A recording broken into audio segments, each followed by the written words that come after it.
Halo? Sudah, Pak. Sudah, Pak. Oke, sudah baca tugas kuliahnya? Sudah, Pak. Sudah ya. Ya, saya mau menjelaskan dulu soal tugas kuliah ya. Yang pertama itu adalah tugas UAS, artinya seperti yang saya sampaikan kemarin ketika kita off cam, kita ketemu ya, bahwa tugas itu kalau kamu kerjakan maka akan menjadi nilai UAS gitu ya. Maka syarat-syaratnya harus kamu baca dengan teliti dan cermat. Yang pertama itu yang saya mintakan adalah feature tentang olah rasa dan olah fakta. Ya, artinya apa? Artinya bahwa feature itu harus memuat tentang rasa ya yang kamu punya ya, dan fakta yang terjadi pada sebuah peristiwa atau kejadian. Ya, kejadian itu maksudnya bisa pendapat, bisa apa gitu ya. Yang penting fakta. Artinya apa? Artinya temanya bebas. Ya, artinya temanya bebas. Yang penting rasa dan fakta itu dimuat, tercantum di dalam tulisan kamu. Kalau ternyata di dalam tulisan kamu tidak ada faktanya atau tidak ada rasanya atau tidak ada salah satu ataupun keduanya, ya, maka tulisan itu tidak saya nilai. Disimak ya, tidak saya nilai. Yang kedua, tulisan itu boleh kamu buat sebanyak-banyak mungkin untuk dikirimkan ke banyak media, gitu ya. Atau dikirimkan ke satu media boleh kalau memang tulisannya banyak. Tapi yang nggak boleh adalah kalau satu tulisan yang sama dikirim ke banyak media, itu yang nggak boleh. Saya sudah jelaskan kemarin ya. Kenapa begitu? Karena kalau tulisan kamu dimuat di media tersebut dan memenuhi kriteria yang sampaikan, ya, maka setiap tulisannya akan mendapat nilai. Ya, seperti yang pernah saya jelaskan, satu tulisan dimuat dan memenuhi syarat, ya, itu 85, 290, 395, 400, 505, dan seterusnya. Dan kalau memang nilai kamu itu ternyata berlebih dari 100, maka akan ditransfer ya, ke nilai UTS kamu. Karena yang saya sudah koreksi, meskipun baru sebagian, ya, itu cuma sedikit banget. Saya baru dapetin 2 orang yang nilainya di atas 6. Ya. Yang di atas 8 itu lebih sedikit lagi. Gitu. Ya, bisa kebayangkan kalau nilai 6-nya itu baru 2, berarti yang nilai 8 tuh lebih sedikit lagi. Berarti baru berapa? Ya. Artinya yang lain kebanyakan di bawah 6. Ya. Saya sudah duga karena ini selalu terjadi. Kenapa? Ya karena mudah-mudahan sih ya, karena kamu kurang menyimak atau kamu kurang cermat, ya yang jelas kamu kurang cermat sih kalau dari jawabannya.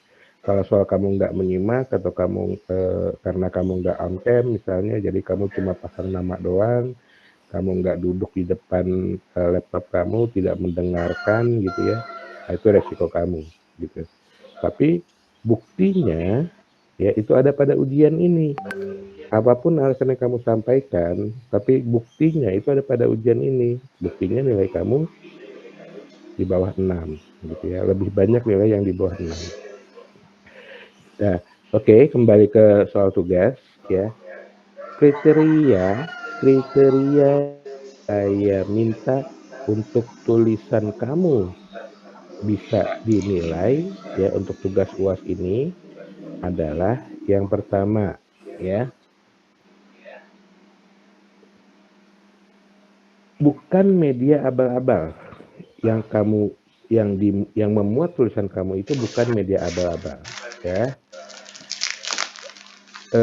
Apa artinya? Dia bukan media, tapi dia membuat seolah-olah tempat dia adalah media. Itu banyak banget ya.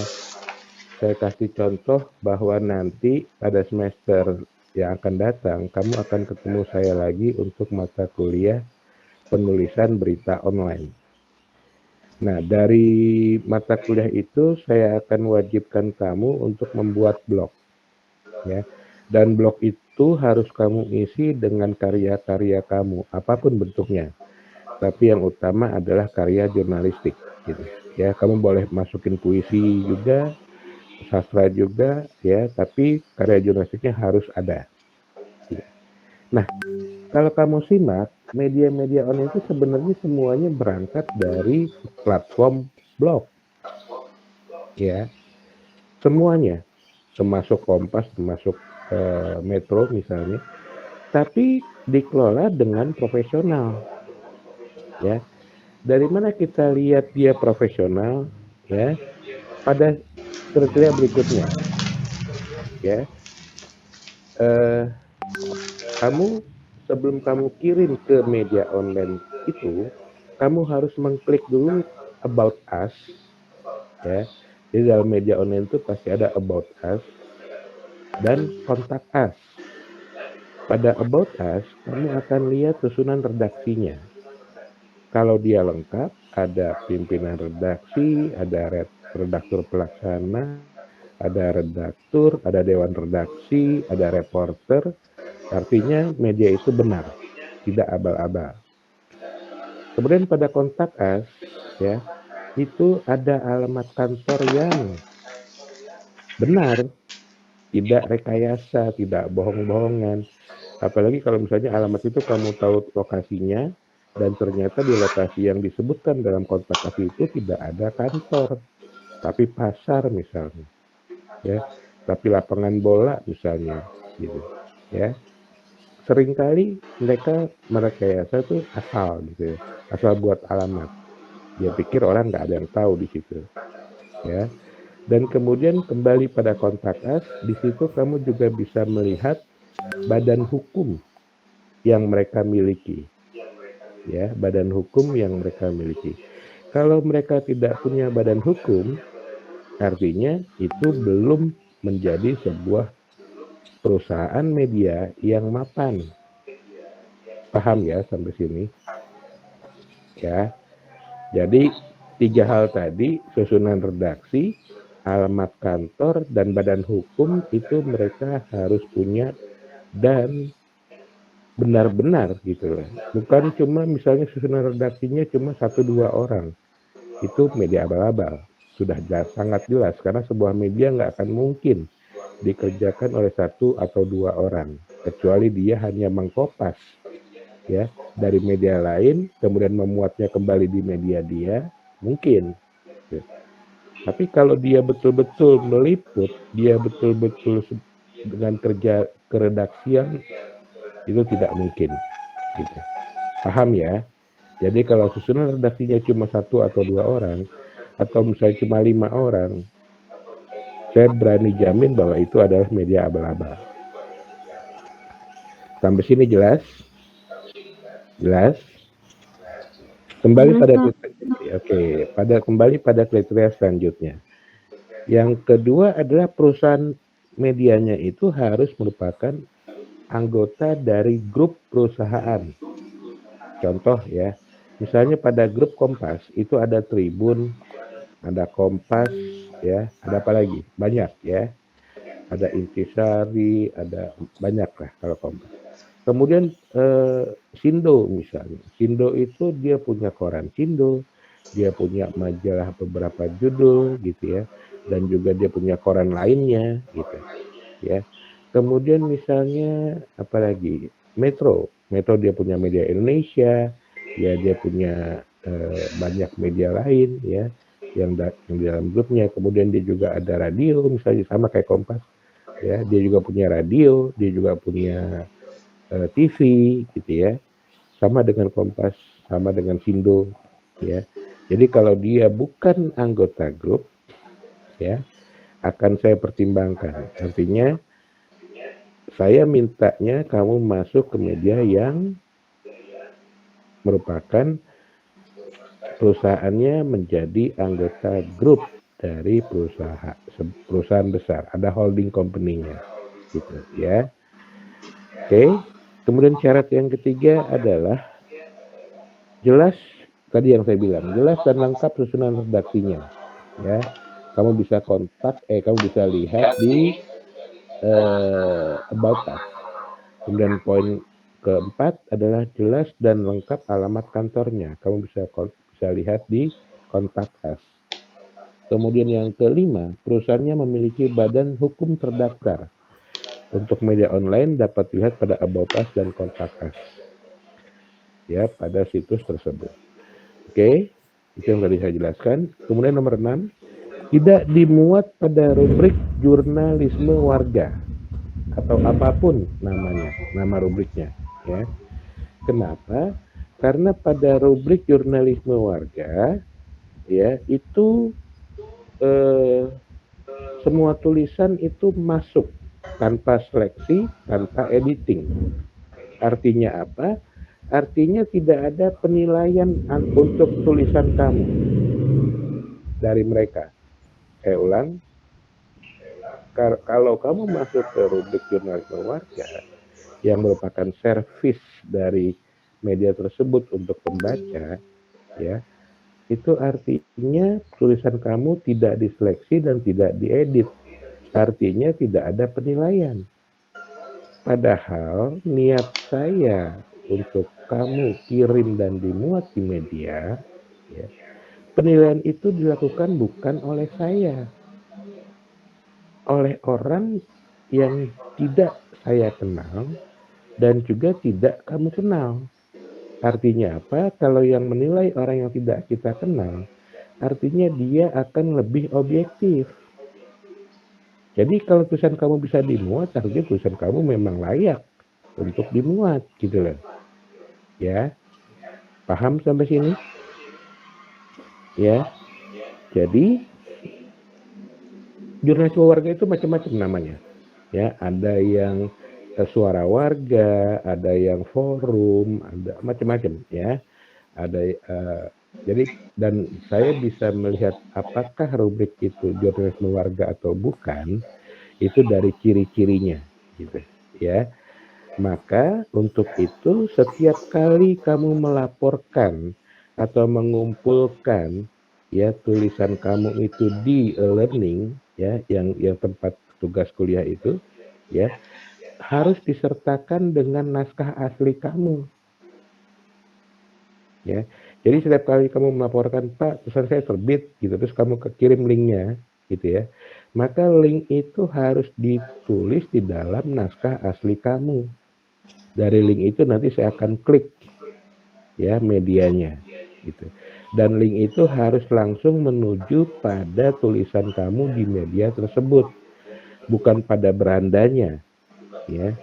Jadi link itu bukan pada berandanya, tapi harus langsung menuju pada tulisan kamu, supaya saya sekali klik langsung ketemu tulisan kamu. Sampai sini jelas? Paham? Kalau media cetak, maka buktinya adalah kamu clipping dan kamu foto media tersebut, ya. Foto itu yang kamu kirim ke e-learning, ya. Paham?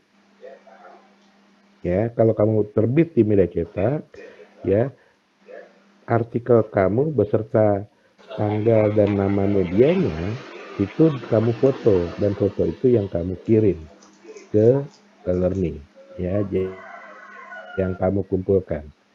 Kalau media online, kamu cukup kumpulkan linknya, tapi harus langsung menuju pada tulisan kamu, bukan pada berandanya. Jelas ya sampai sini? Oke, kemudian, ya, thank you. Kemudian harus tertulis tanggal diterbitkan, ya, pada artikel yang kamu buat, ya, dan juga nama kamu sebagai penulis. Karena dulu ada satu media yang memuat tulisan cutting kamu, tapi nama cutting kamu itu tidak disebut. Padahal itu hak kamu. Karena kamu bukan anggota redaksinya. Kamu bukan wartawannya, tapi kamu adalah penulis luar. Maka hak dari penulis luar adalah dicantumkan namanya di dalam atau di dalam atau di atas atau di bawah gitu ya, artikel yang dimuat gitu.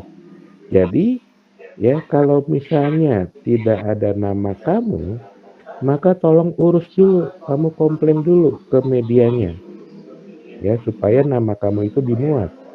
Karena kalau tidak saya nggak akan percaya bahwa itu tulisan kamu meskipun kamu kirim tulisan aslinya. Paham maksud saya? Saya nggak akan menilai Paham, kalau ya saya nggak akan menilai tulisan kamu kalau nama kamu tidak ada di artikel tersebut yang dimuat. Ya, jadi kamu urus dulu, kamu komplain dulu. Kamu bilang bahwa itu hak kamu sebagai penulis untuk dicantumkan namanya. Ya. Dan ya, kalau nanti sudah baru kamu kirim. Ya. Nah, untuk tanggal itu maksimal banget untuk kamu itu adalah tanggal bentar. 2 minggu ke depan pertemuan ke-12 itu tanggal berapa? Kan pertemuan 12 itu hari Rabu ya. Itu. Jadi tulisan kamu beserta bukti terkirimnya ya itu paling lambat yang akan saya nilai adalah tanggal tertulis tanggal 31. Lewat tanggal itu atau sebelum tanggal hari ini ya, sebelum tanggal hari ini dan setelah tanggal 31, meskipun kamu dimuat di banyak media tidak akan saya lihat, apalagi saya nilai. Paham ya? Kenapa? Karena dulu-dulu itu ada cutting-cutting kamu yang memang aktif menulis ya, kemudian dia kirimkan tulisan-tulisan sebelum saya berikan tugas. Ya jelas saya nggak akan mau nilai gitu. Kenapa? Karena kriterianya berbeda. Ya, dan tidak adil ke teman-teman kamu yang baru kirim sekarang, baru buat sekarang. Gitu ya. Jadi tidak akan saya lihat dan tidak akan saya nilai tulisan yang dimuat sebelum dan sesudah periode yang saya tetapkan, yaitu mulai hari ini sampai tanggal 31 Mei 2022. Jelas? Nah, selama periode itu kamu boleh mengirimkan lebih dari satu tulisan, bahkan sebanyak-banyaknya tulisan yang kamu sanggup. Kenapa? Karena saya bebaskan temanya. Yang penting kamu muat rasa dan fakta ya yang ada pada diri kamu yang terjadi gitu. Rasa yang ada pada diri kamu dan yang terjadi gitu. Ya, yang benar-benar terjadi.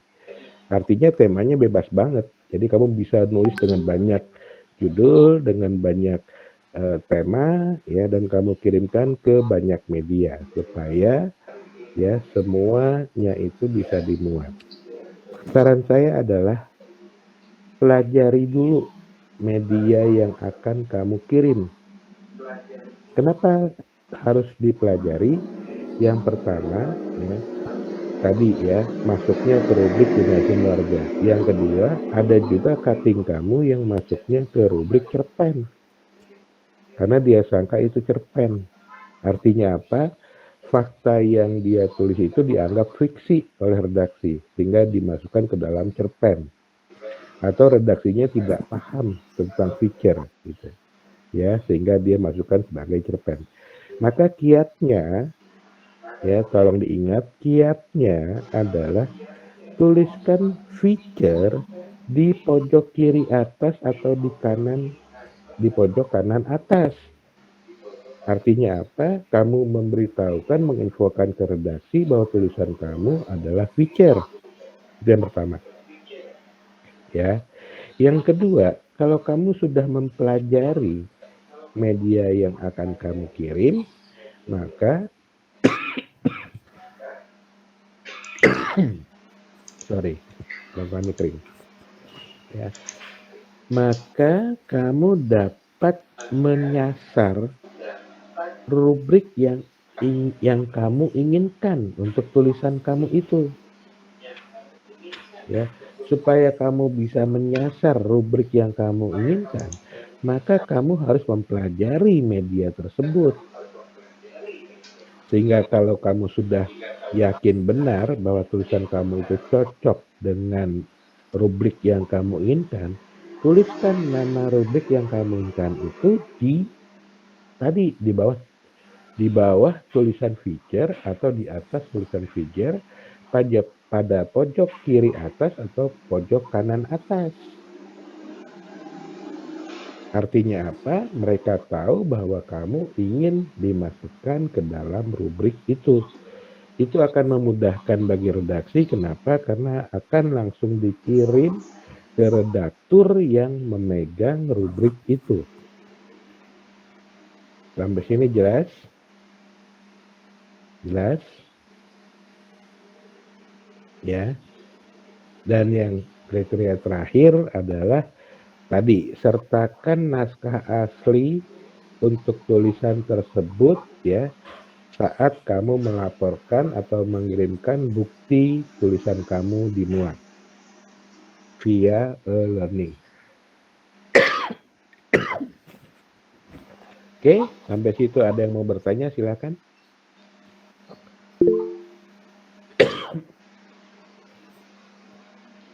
Siapa yang mau bertanya? Kenapa?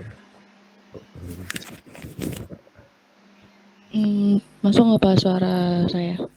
Masuk, silakan. Iya, saya izin nanya Pak mengenai medianya. Saya pernah nulis di media Kaskus. Nah itu termasuk media yang Bapak maksud nggak Pak? Bukan, Kaskus itu adalah blog. Kaskus Kompasiana itu blog. Ya, masih mending sih Kaskus dan Kompasiana, artinya dia tetap melewati seleksi ya, tapi tidak diedit ya. Jadi tulisan-tulisan yang kamu baca di Kaskus maupun Kompasiana itu cuma diseleksi ya karena ada moderatornya ya, tapi tidak diedit. Moderatornya hanya memilih kira-kira tulisan yang aman, yang tidak menyinggung orang, yang tidak membuat masalah, itu dia cuma memilih berdasarkan itu. Tapi sama sekali tidak diedit. Jadi kalau tulisan kamu dimuat di sana tidak akan saya nilai. Paham ya? Termasuk blog-blog yang lain kayak tadi forum untuk SCTV. Ya, Liputan 6 itu ya, liputan6.com itu punya rubrik yang namanya forum. Itu adalah jurnalisme warga servis kepada masyarakat yang ingin memberikan sesuatu tulisan gitu. Jelas sampai sini? Kalau yang lain saya nggak hafal namanya, tapi saya bisa mencirikan bahwa ini rubrik jurnalisme warga, ini blog atau bukan gitu. Saya bisa mencirikan itu ya. Ada lagi yang mau bertanya?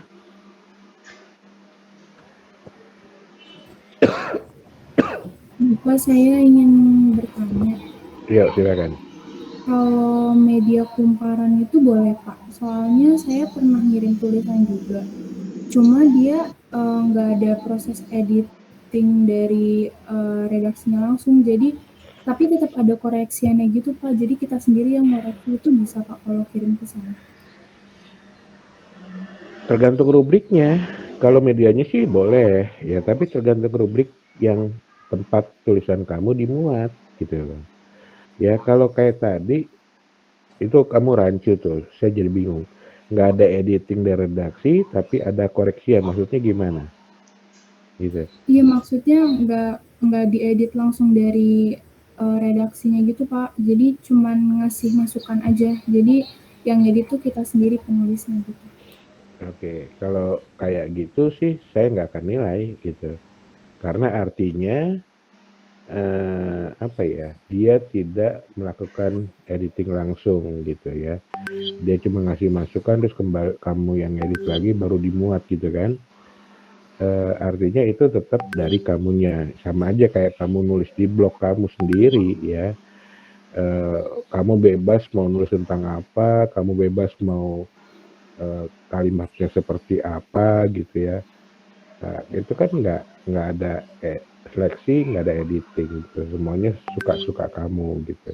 Meskipun sama dibaca oleh publik, tapi tetap semuanya suka-suka kamu. Itu nggak akan saya nilai. Gitu ya. Tapi kalau betul-betul dilakukan editing, betul-betul dilakukan seleksi, maka itu akan saya nilai. Kecuali kalau rubrik itu memang bukan jurnalisme warga atau bukan blog gitu ya. Tetapi tulisan kamu sudah bagus sehingga ternyata tulisan kamu tidak disunting ya, karena saya baca dari naskah asli kamu dan naskah yang dimuat itu sama, itu boleh ya. Artinya apa? Bahwa kamu tidak diedit karena tulisan kamu dianggap sudah bagus oleh dia. Ya. Jadi misalnya kamu masuk ke rubrik nasionalnya Sindo misalnya. Itu kan rubrik umum. Ya. Dan untuk masuk ke situ pasti misalnya harus lewat seleksi, lewat editing. Tapi ternyata tulisan kamu tidak diedit. Nggak apa-apa gitu. Karena tulisan kamu dianggap sudah cukup baik. Ya. Meskipun ini yang parahnya wartawan zaman sekarang itu seringkali redaksinya males.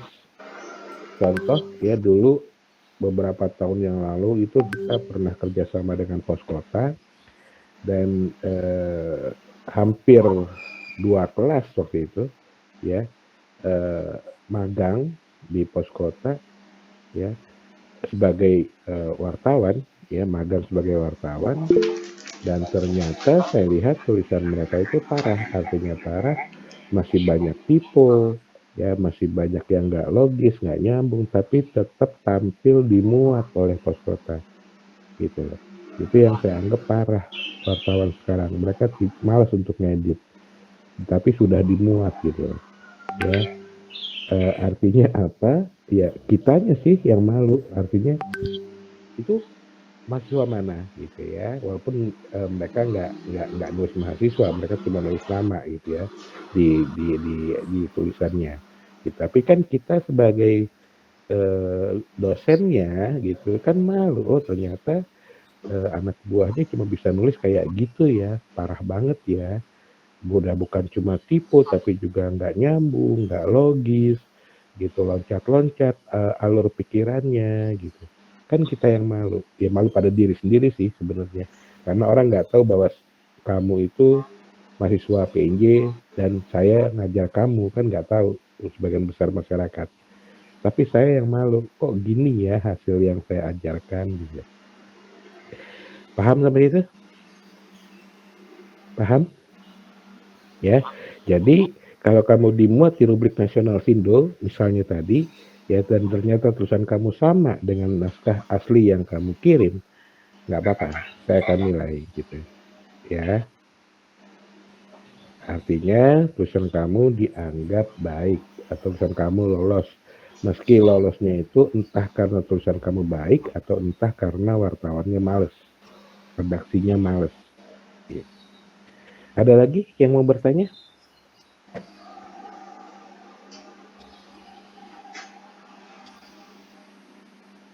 Ada? Saya cuma memberikan tugas ini